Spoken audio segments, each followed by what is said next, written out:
Ilmuwan Prancis akan menguji bercak nikotin pada pasien COVID-19 dan petugas kesehatan dalam sebuah penelitian.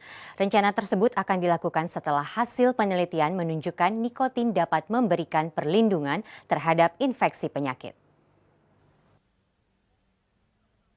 Para peneliti di Rumah Sakit Pitié-Salpêtrière di Paris mengatakan penelitian mereka menunjukkan bahwa perokok kurang terinfeksi virus dibandingkan orang lain dan bahwa nikotin dapat mencegah virus memasuki sel. Spesialis penyakit dalam Zahir Amoura dan ahli neurobiologi Jean-Pierre Sanche menemukan dalam studi pendahuluan mereka terhadap 480 pasien. Hasilnya dari seluruh pasien yang dirawat di rumah sakit karena COVID-19, hanya 5%-nya yang perokok.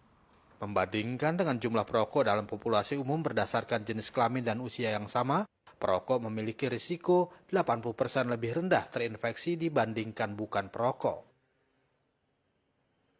On s'est rendu compte que le taux de fumeurs était très bas, 5% chez les malades à peu près.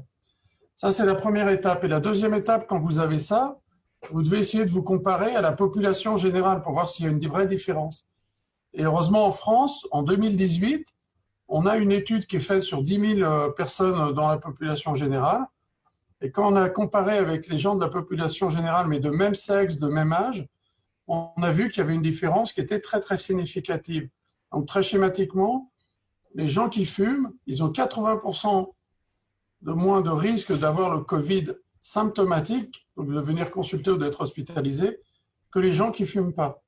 Sanche, seorang ahli neurobiologi terkenal dari Pasteur Institute, berhipotesa bahwa nikotin mungkin menjadi alasan perokok tampak lebih terlindungi dari virus. Karena reseptor nikotinik asetilkolin dapat memiliki efek mencegah virus corona menempel pada sel.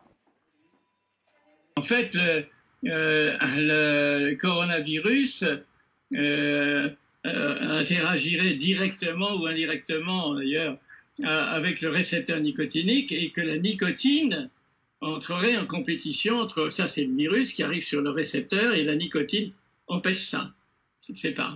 Reseptor nikotinat diketahui aktif dalam infeksi rabies dan Institut Pasteur mencari hubungan yang serupa antara reseptor semacam itu dan COVID-19.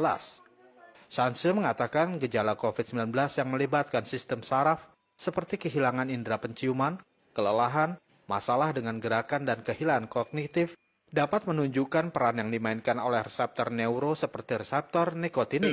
Pour quelle raison l'engagement du récepteur nicotinique simplement parce que c'est la cible la plus plausible et presque unique de la nicotine. Alors il y a plusieurs types de récepteurs nicotiniques dans l'organisme et il y en a à la jonction neuromusculaire. Nous y reviendrons. Il y en a aussi dans le